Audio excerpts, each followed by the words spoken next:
2026 బుధవారం రాత్రి 9:30 సమయంలో గురుగ్రామ్లోని ఒక ప్రశాంతమైన కాలనీ.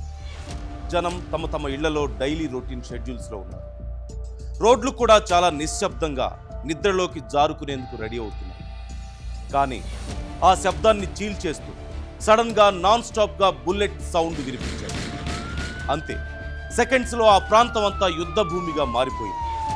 గురుగ్రామ్లో గన్ సౌండ్తో అలజడి రేపిన ఆ రాత్రి అసలేం జరిగింది?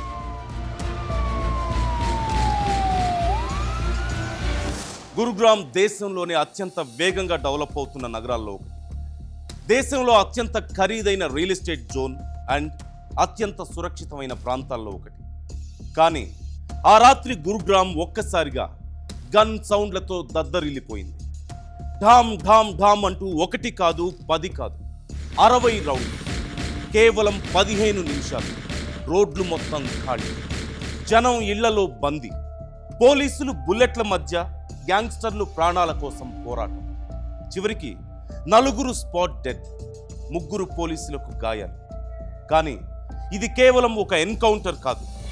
దీని వెనుక ఒక పెద్ద క్రిమినల్ నెట్వర్క్ స్టోరీ దాగి ఉంది. ఏంటది?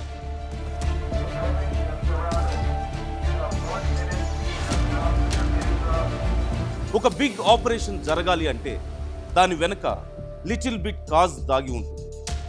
ఈ ఘటన వెనక కూడా అలాంటిదే ఒకటి ఉంది. ఆ రాత్రి కూడా అదే జరిగింది. క్రైమ్ బ్రాంచ్కు ఒక సీక్రెట్ ఇన్పుట్.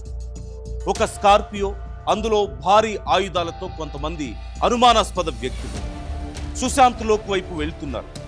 అంతే, వైర్లెస్లు మోగాయి, పోలీస్ వెహికల్ స్టార్ట్ అయ్యాయి. కొద్ది నిమిషాల్లోనే ఆ ప్రాంతం మొత్తం పోలీసుల కంట్రోల్లోకి వెళ్ళిపోయింది.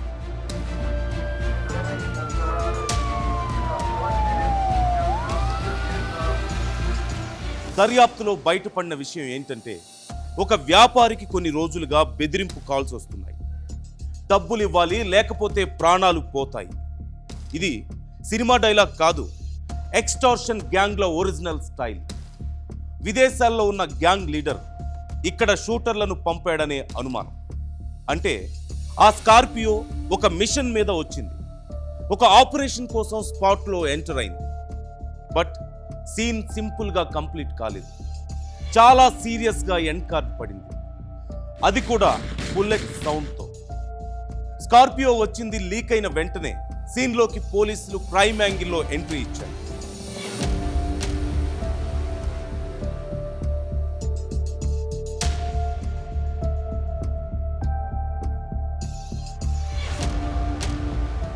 సడన్ గా పోలీస్ సైరన్ మోగింది. క్రైమ్ బ్రాంచ్ ఆన్ రోడ్ అందరినీ చుట్టుముట్టింది. ఒక్క అవకాశం ఇచ్చింది, లొంగిపోండి, ఇదే last and final warning. But అవతలి వాళ్ళు లొంగిపోవడానికి రాలేదు. వచ్చింది కాల్పులు జరపడానికి, గన్ వార్ చేయడానికి. యాక్షన్లోకి దిగాక వాడు వీడు తేడా ఉండదు. బుల్లెట్కు ఎవడేంటో తెలియదు. ట్రిగ్గర్ నొక్కగానే జెట్ స్పీడ్లో టార్గెట్ రీచ్ అవడం మాత్రమే బుల్లెట్కు తెలుసు. అందుకే ఠామ్ ఠామ్ ఠామ్.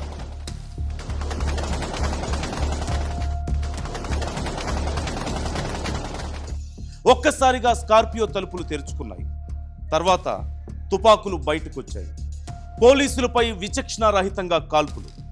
అయితే క్రైమ్ బ్రాంచ్ సమోసాలు తింటూ కామ్గా కూర్చోలేదు. గ్యాంగ్స్టర్స్ కంటే స్పీడ్గా కౌంటర్ ఫైర్ చేసింది. బుల్లెట్కు బుల్లెట్తోనే సమాధానం ఇచ్చింది. నువ్వు ఒకటేస్తే నేను 10 అంటూ 60 రౌండ్లు ఆపకుండా బుల్లెట్లు గాల్లో యుద్ధం చేశాయి. వెహికల్స్ వెనక్కి దాక్కుని ప్లేస్ మార్చుకుంటూ పోలీసులు ముందుకు కదిలారు. ప్రతి క్షణం ప్రాణాలతో ఆట, ప్రతి టార్గెట్ గ్యాంగ్స్టర్స్ వేట, ప్రతి బుల్లెట్ ఒక డెసిషన్. 15 నిమిషాల్లో 60 రౌండ్లు. సుశాంత్ లోక్ సెకండ్ ఫేజ్ మొత్తం దుమ్ము, బుల్లెట్లు, పొగతో పూర్తిగా నిండిపోయింది. పోలీసులు జేమ్స్ బాండ్ టైప్లో అడుగులో అడుగు వేసుకుంటూ జాగ్రత్తగా ముందుకు వెళ్ళారు. స్కార్పియో బుల్లెట్ గాయాలతో నిండిపోయింది. లోపల 4 నెత్తిటి మడుగులో శాశ్వతంగా నిద్రపోతున్నారు. మరొక వ్యక్తి తీవ్ర గాయాలతో ఎటూ పోలేక అల్లాడుతుంది. అతన్ని ఆసుపత్రికి తరలించారు. ఈ ఎన్కౌంటర్ సక్సెస్ అనుకున్న గ్యాంగ్స్టర్ల కాల్పుల్లో 3 పోలీసులు గాయపడ్డారు. ప్రజెంట్ హాస్పిటల్లో ట్రీట్మెంట్ జరుగుతుంది.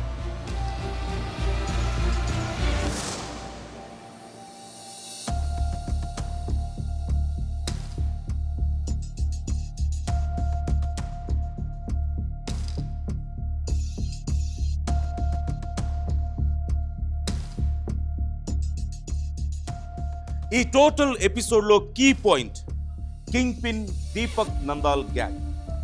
ఈ గ్యాంగ్ పై ఎక్స్టార్షన్, బెదిరింపులు, కాంట్రాక్ట్ కిల్లింగ్స్ వంటి చాలా ఆరోపణలు ఉన్నాయి. ఎన్నో ఎఫ్ఐఆర్లు కూడా నమోదయ్యాయి. ఫారిన్లో కూర్చొని ఇండియాలో సెటిల్మెంట్లు చేసే గ్యాంగ్. ఎన్నో సినిమాల్లో ఇలాంటి మాఫియా గ్యాంగ్లను మనం చూస్తూనే ఉన్నాం. లోకల్ గ్యాంగ్స్టర్స్తో ఆపరేషన్స్ చేయిస్తూ ఫారిన్లో సెటిల్ అయి అక్కడి దందాలను శాసిస్తున్నారు. పోలీసులు కూడా నందాల్ గ్యాంగ్ అలాంటిదే అంటున్నారు. అయితే ఒక్కసారి ఆలోచించండి, ఆ రాత్రి పోలీసులు 10 నిమిషాలు ఆలస్యంగా వచ్చుంటే ఆ వ్యాపారి బ్రతికి ఉండేవాడా? ఆ ప్రాంతంలో ఇంకెంతమంది బుల్లెట్లకు బలయ్యేవారు? ఈ ప్రశ్నలకు సమాధానం లేదు. కానీ ఒక్క విషయం మాత్రం స్పష్టం, పోలీసులు ఒక పెద్ద క్రైమ్ను అడ్డుకున్నారు. అయితే ఇక్కడితో ఇది కంప్లీట్ కాలేదు. కాల్పులు జరపాలని వచ్చిన వాళ్ళు చనిపోయారు, కానీ వాళ్ళని పంపిన వాళ్ళు ఎక్కడున్నారు? వాళ్ళ నెట్వర్క్ ఎంత పెద్దది? ఇప్పుడు ఆ దిశగానే దర్యాప్తు సాగుతుంది. ये आज शाम को कंट्रोल रूम को सूचना प्राप्त हुई थी कि एक जो स्कॉर्पियो गाड़ी है ब्लैक कलर की, उसके अंदर कुछ बदमाश हथियारों के साथ घूम रहे हैं, जिस पे पुलिस ने और क्राइम यूनिट्स ने, गुड़गांव की पुलिस ने नाकाबंदी और चेकिंग स्टार्ट की थी। और फिर इसी दौरान में मालूम हुआ कि एक व्यापारी जिसको एक विदेश में बैठे गैंगस्टर से काफ़ी समय से फिरौती की कॉल्स आ रही थी और धमकी दी जा रही थी, उसके घर के ऊपर पहुंचकर उन्होंने यहाँ सुशांत लोग फेस 2 एरिया के अंदर फायरिंग शुरू कर दी। तो इसी दौरान में पुलिस जब यहाँ पर मौके पे पहुंची, हमारी क्राइम यूनिट्स की टीम्स, तो उनको जो फायरिंग कर रहे थे उनको सरेंडर करने के लिए कहा, आत्मसमर्पण करने के लिए कहा गया, लेकिन उन्होंने पुलिस के ऊपर भी फायरिंग कर दी। तो पुलिस ने अपने बचाव के अंदर उनके ऊपर फायरिंग की और इस फायरिंग की प्रक्रिया के अंदर जो 5 शूटर थे उन पांचों घायल हुए हैं, जिनको फिर हॉस्पिटलाइज करवाया गया। हॉस्पिटल के अंदर उनमें से 4 बदमाशों को डेथ डिक्लेयर किया गया और एक का इलाज वहाँ पे चल रहा है। इस कार्रवाई के दौरान में हमारे 3 पुलिस कर्मचारी भी जख्मी हुए हैं, जिनको भी हॉस्पिटल में दाखिल करवाया गया और जिनका भी इलाज किया जा रहा है। క్రైమ్ వరల్డ్ ఎప్పటికప్పుడు కొత్త రూపంలో, కొత్త వ్యూహాలతో అప్డేట్ అవుతూ వస్తుంది. సేమ్ టైం దాన్ని అడ్డుకునేందుకు పోలీసులు కూడా ప్రాణాలను పణంగా పెడుతున్నారు. ఇది ఒక ఎన్కౌంటర్ మాత్రమే కాదు, చట్టానికి, సొసైటీలో క్రైమ్ వరల్డ్కు మధ్య జరుగుతున్న ఆగని పోరాటం. దీనిపై నందాల్ గ్యాంగ్ రియాక్షన్ ఎలా ఉంటుందోనంటూ గురుగ్రామ్ వాసులు భయపడిపోతున్నారు. బట్ పోలీసుల యాక్టివ్ ప్రెజెన్స్తో అంతే ధైర్యంగా కూడా ఉన్నారు. ఇలాంటి విశ్లేషణాత్మక క్రైమ్ కథనాల కోసం మా ఛానల్ను సబ్స్క్రైబ్ చేయండి. వీడియో నచ్చితే లైక్ చేయండి, మీ అభిప్రాయాన్ని కామెంట్లో తెలియజేయండి.